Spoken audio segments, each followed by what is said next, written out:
Ce journal vous est offert par le FPI, Fonds des promotions de l'industrie, votre partenaire privilégié pour la réussite de vos projets.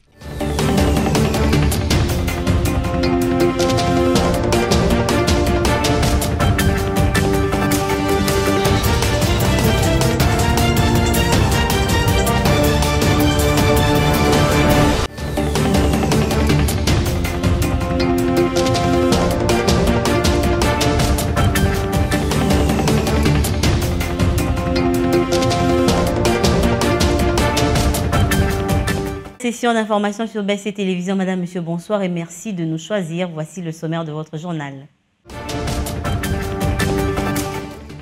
Le moratoire sur la peine des morts est officiellement levé en République démocratique du Congo, une décision qui concerne les infractions comme traîtrise au sein de l'armée, participation à tout mouvement insurrectionnel armé, banditisme urbain, Koulouna pour le cas de Kinshasa.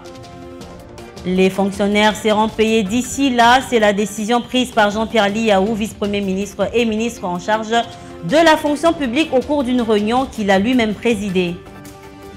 Enfin, au Sénégal, à 10 jours de l'élection présidentielle, les opposants sénégalais Ousmane Sonko et Bassirou Faye Diomaye, candidats au scrutin, sont sortis de prison dans la soirée d'hier. Voilà tout pour le sommaire. Encore une fois, bonsoir et merci de nous choisir. Le président de la République démocratique du Congo, Félix-Antoine Tshisekedi, a présidé jeudi 14 mars 2024 la cérémonie de signature de contrats miniers renégociés avec le groupement des entreprises chinoises GEC en sigle. Il s'agit ici du 5e avenant de cette convention de collaboration qui a été conclue en avril 2018 relative au développement d'un projet minier et d'infrastructures en RDC. Regardez. La cité de l'Union africaine, précisément dans la grande salle des réunions du Conseil des ministres, c'est le cadre qui a abrité ce jeudi la cérémonie de signature de l'avenant numéro 5 à la Convention de collaboration relative au développement d'un projet minier et d'un projet d'infrastructure en République démocratique du Congo. Tout a commencé par une rencontre du président de la République Félix Antoine Tshisekedi Tshilombo avec les responsables du groupement d'entreprises chinoises, une rencontre à laquelle ont pris part quelques membres du gouvernement et les directeurs de cabinet du chef de l'État. Est intervenu ensuite l'événement tant attendu, à savoir la signature devant le président de la République, tour à tour de l'avenant à la convention de collaboration par le représentant du groupement des entreprises chinoises et les vice-ministres des Finances, Mme Onej Sélé, et du budget Élysée Bokoumouana, représentant leur titulaire empêché, la ministre des Mines Antoinette Samba et le ministre des Infrastructures et Travaux publics Alexis Guizaro. Pour la petite histoire, le 22 avril 2008, l'État congolais avait conclu avec le groupe d'entreprises chinoises une convention de collaboration relative au développement d'un projet minier et des projets d'infrastructure à RDC, ultérieurement modifié et complété par 4 avenants. 15 ans après sa mise en œuvre, il a été mis en place sous l'impulsion du chef de l'État un cadre de renégociation conformément à l'esprit de la déclaration conjointe entre la République populaire de Chine et la République démocratique du Congo sur l'établissement d'une coopération globale et d'un partenariat stratégique avec comme objectif rétablir l'équilibre dans ces partenariats pour le rendre gagnant-gagnant. Parmi les points d'accord à la suite des renégociations, on note notamment le montant d'investissement pour les infrastructures en RDC de 7 milliards de dollars américains. Plusieurs personnalités ont assisté à la signature de l'avenant entre les membres du gouvernement et les groupements d'entreprises chinoises, parmi lesquels les ministres, l'inspecteur général des finances Jules Alinguete et quelques dirigeants d'entreprises. Et dans le même chapitre, après cette cérémonie, le ministre congolais des infrastructures Alexis Guizaro fait savoir qu'à travers cette révision, le financement alloué aux infrastructures passe des 3 à 7 milliards de dollars américains sur les 17 prochaines années. On l'écoute. Sous la présidence de son Excellence, Monsieur le Président de la République, que vient de se tenir cette cérémonie solennelle de signature de l'avenant de la convention de collaboration entre le groupement d'entreprises chinois et la République démocratique du Congo. Pour replacer les choses dans leur contexte, En 2008, la République démocratique du Congo avait effectivement signé cette convention de collaboration et à l'avènement à la magistrature suprême du président Félix-Antoine Tshisekedi, il a plu à son Excellence que de revisiter cet accord afin que cette convention soit gagnant-gagnant. Il a souhaité que l'on puisse rééquilibrer les choses et aujourd'hui, au bout des négociations de quelques mois, nous avons abouti à cet avenant. Alors, quels sont les dividendes de la République démocratique du Congo dans cet avenant? C'est que, en termes de chiffres, cet accord pour le domaine des infrastructures, qui bénéficiait d'à peu près 3,2 milliards $, aujourd'hui, cet accord fait porter les dividendes de la République démocratique du Congo à peu près 7 milliards.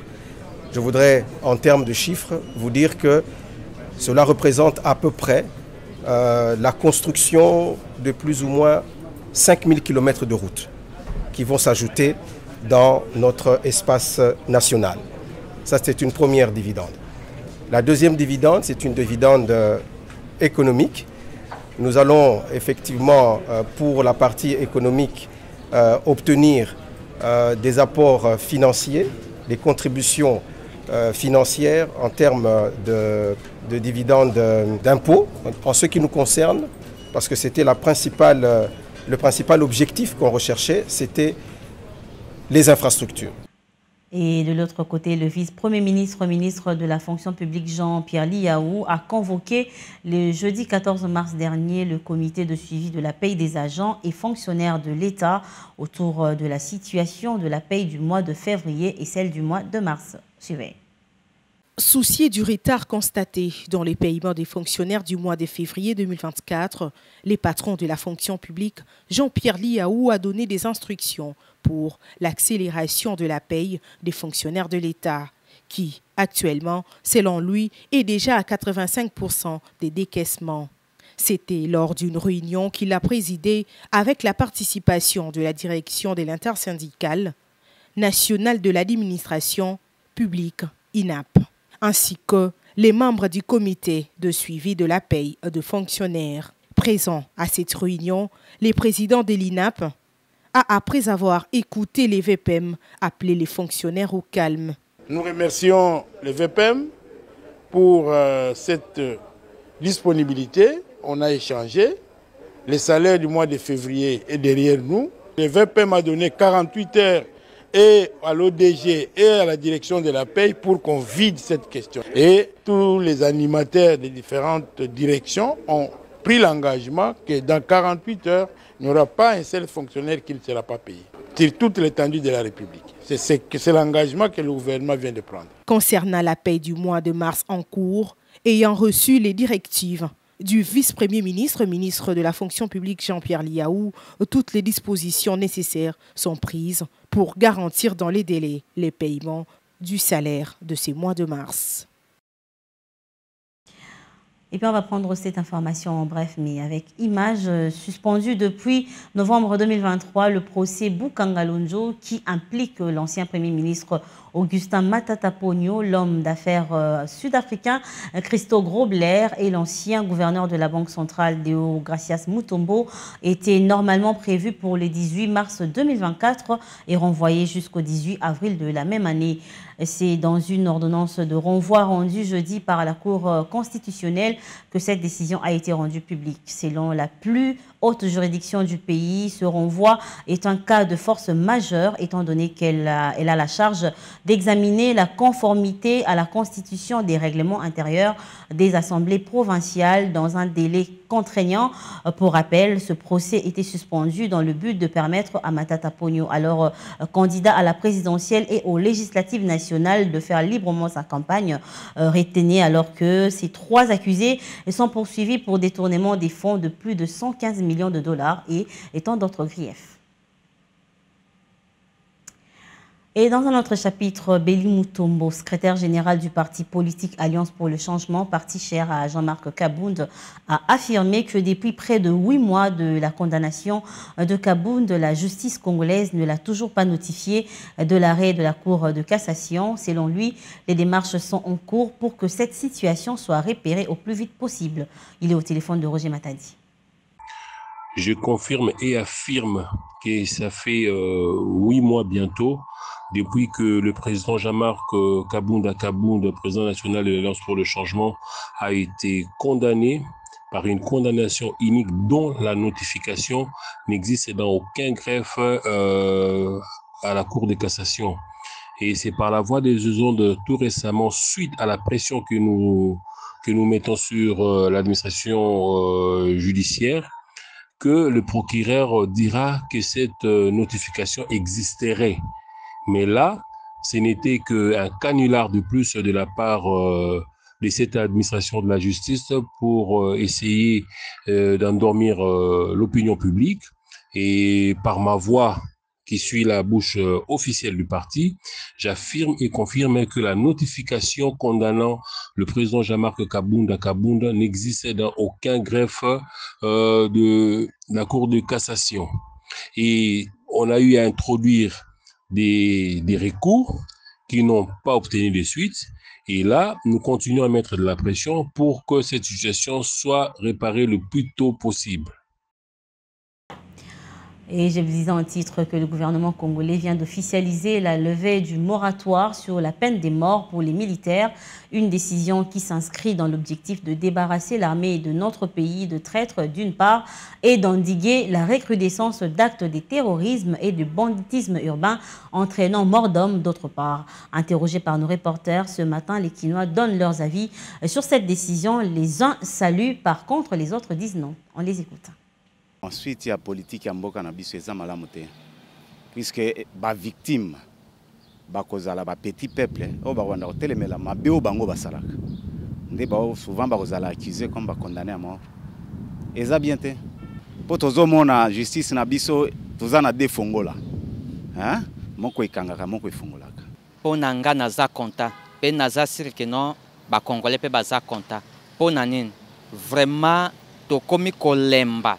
Toke déjà kolemba na ba acte ya mabe oyo tozo découvrir que no bande kona biso moko bande kona biso nde baza ko trahir mboka oyo tozo monango par là donc tozo yokape vraiment to komi kolemba to moni que non avec décision na peut-être yango nde eroki ko sala que non moto abanga bon eza mabeti eza ordre l'état o apesi yango so muto sai muto mabe ba condamner mort c'est que okufisi so ba bomi o mabe za te fo ba boma kaka eza bongo ngana bula moto na yango ba ba mabiso ba zo sa mabe so ba kangi ba condamner ya mabe za te mais ba fo batala na no culpabilité ya moto mbeba oya asali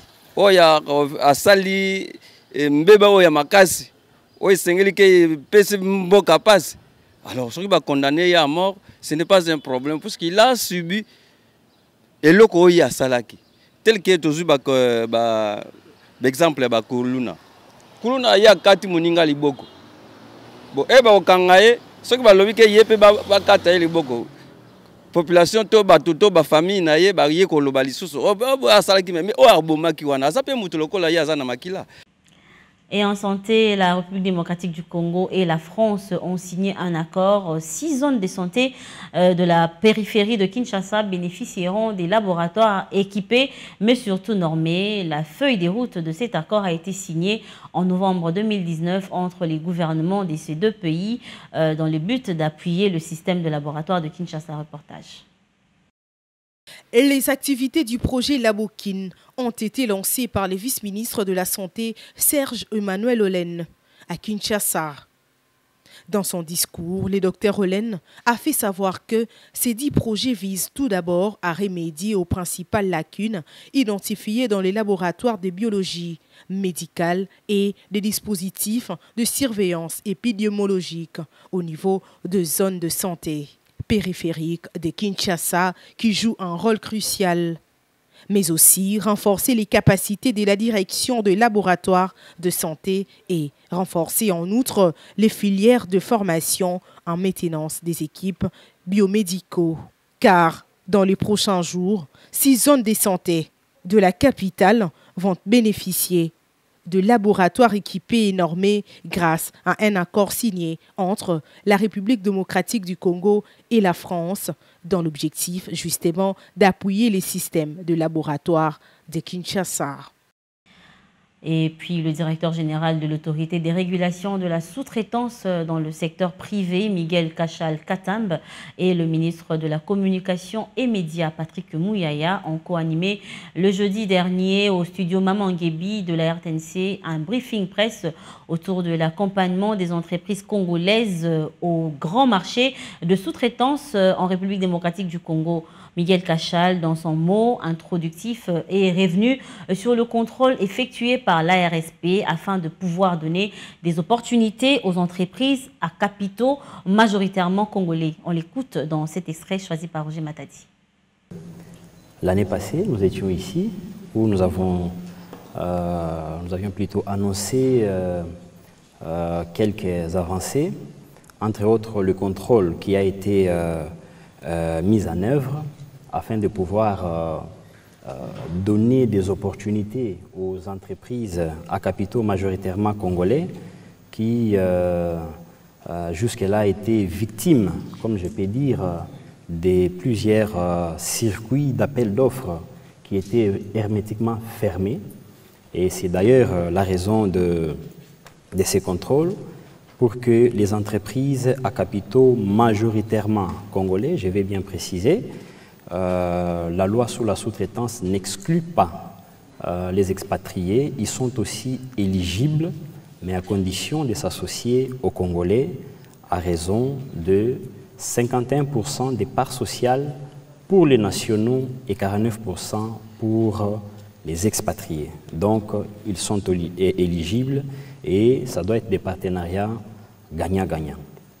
Quittons Kinshasa pour l'est de la RDC, au Nord Kivu, plus précisément à Goma, après annulation des arrêtés de 2021 portant sur la désaffection des cimetières dans cette ville. Et le jeudi 14 mars, le gouverneur militaire ad intérim Peter Sirimwami a accompagné les victimes. Presse locale. Aucun acte de profanation ne sera toléré sur l'ensemble de la province du Nord Kivu. Le gouverneur militaire ad intérim, le général-major Peter Chirimwami, qui s'en va en guerre contre la désacralisation de ce lieu où reposent ceux qui nous ont précédés, a donné cette assurance à une délégation de Congolais qui se disent victimes, dont les tombes de leurs proches ont subi ce genre de barbarie. Au cours de ces échanges qui ont eu lieu ce jeudi 14 mars 2024 au gouvernorat, l'autorité provinciale promet arrêter tous les travaux en cours d'exécution dans les 10 cimetières. Nous sommes venus rencontrer l'autorité provinciale comme le père de tous les enfants du Nord Kivu. Et nous sommes contents de rencontrer un homme qui a compris les problèmes de la population et qui nous donne des assurances sur des actes qu'il a déjà posés. D'abord, il a annulé les arrêtés et il dit, celui qui connaît s'il y a un autre arrêté qui affecte 1 ou 2 cimetières de Goma, qu'il lui fasse savoir pour qu'il l'annule aussi. Et le gouverneur de province nous a rassuré qu'il va faire arrêter tous les travaux dans tous les cimetières de Goma. Ce qu'ils sont en train de construire dans les cimetières de Goma, doivent savoir que ça ne sera plus possible, je crois, à partir de demain. Et c'est des messages qui nous rassurent, nous, par rapport aux tombes de nos parents.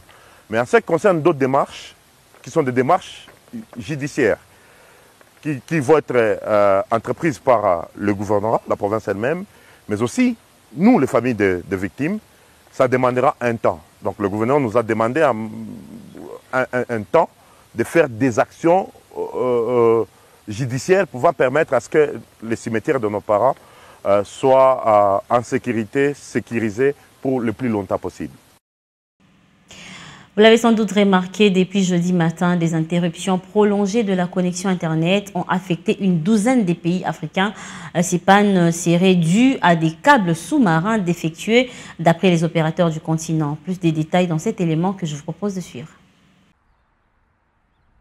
Une douzaine de pays à travers l'Afrique ont subi une panne majeure sur leur réseau Internet ce jeudi, suite à la défaillance de plusieurs câbles de télécommunications sous-marins, selon les opérateurs et les organismes de surveillance Internet. Le groupe MTN, l'un des plus grands fournisseurs de réseaux d'Afrique, a déclaré que les perturbations en cours étaient dues à des défaillances de plusieurs câbles sous-marins importants, précisant que des opérations sont en cours afin de rediriger le trafic par des voies alternatives du réseau. Le West Africa Cable System, l'Africa Coast to Europe et Main One seraient les principaux câbles du système qui ont été touchés par la panne de jeudi. La société d'analyse Internet Cloudflare a signalé que ces interruptions se sont produites simultanément et qu'elles touchaient fortement au moins 10 pays d'Afrique de l'Ouest, dont la Côte d'Ivoire, le Libéria, le Bénin, le Ghana et le Burkina Faso. La majorité du trafic Internet transite à travers le monde par des câbles de fibre optique sous-marins. L'un d'entre eux, long de 15 000 km, part du Portugal pour relier le Cap en Afrique du Sud. Et de l'autre côté du monde aussi, au Sénégal, l'opposant sénégalais Ousmane Sonko et son second Bassirou Diomaye Faye, candidat à la présidentielle, sont sortis de prison jeudi soir, 10 jours avant l'élection, provoquant la liesse des milliers de Dakarois descendus spontanément dans les rues de la capitale. Reportage de nos confrères de France 24. Entouré d'une foule en liesse et dans le bruit des klaxons, ce véhicule se fraye un chemin dans les rues de Dakar. À son bord, l'opposant Bassirou Diomaye Faye. Ce dernier vient d'être libéré de prison, mais c'est surtout un autre homme, lui aussi relâché, que la foule acclame, Ousmane Sonko. Rassemblé près du domicile de l'opposant, ses soutiens savourent ce moment. Vous voyez tout le monde qui est là, c'est Dieu, c'est pas Ousmane Sonko. Aujourd'hui, on est aujourd'hui là pour manifester ça, pour dénoncer l'injustice qui est au Sénégal depuis 5 ans, depuis 6 ans. Je suis très contente et c'est sûr que je ne suis pas la seule. Tout le monde est là, vous avez vu le monde, donc vraiment c'est une grande émotion que notre leader soit libéré. Cette double libération intervient après l'adoption, le 6 mars dernier, d'une loi d'amnistie. Un texte voulu par le président Macky Sall pour sortir de la crise politique provoquée par l'annonce du report de l'élection présidentielle. Décision finalement retoquée par le Conseil constitutionnel. Ousmane Sonko, lui, était emprisonné depuis juillet dernier pour atteinte à la sûreté de l'État. Une manière, affirment ses soutiens, de lui barrer la route à l'élection présidentielle. Empêché de se présenter, Ousmane Sonko et son parti, l'ex-PASTEF, ont appuyé la candidature du numéro 2 de la formation, Bassirou Diomaye Faye.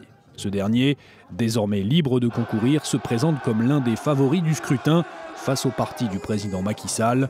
L'élection s'annonce, elle, comme l'une des plus indécises dans le pays depuis 1960. Fin de ce journal, mais avant de nous quitter, voilà donc l'essentiel à retenir. Le moratoire sur la peine des morts est officiellement levé en RDC, une décision qui concerne les infractions comme traîtrise au sein de l'armée, participation à tout mouvement insurrectionnel armé, banditisme urbain, Koulouna pour les cas de Kinshasa. Les fonctionnaires seront payés d'ici là, c'est la décision prise par Jean-Pierre Liaou, vice-premier ministre et ministre en charge de la fonction publique au cours d'une réunion qu'il a lui-même présidée. Et enfin, à 10 jours de l'élection présidentielle, les opposants sénégalais Ousmane Sonko et Diomaye Faye, candidats au scrutin, sont sortis de prison dans la nuit d'hier. Ce journal est complètement terminé, Madame, Monsieur, à vous. Merci de votre fidélité et votre attention soutenue. Restez fidèles au programme de BSC Télévision. Et quant à nous, on se retrouve la semaine prochaine. Ça sera avec ce même plaisir. Au revoir.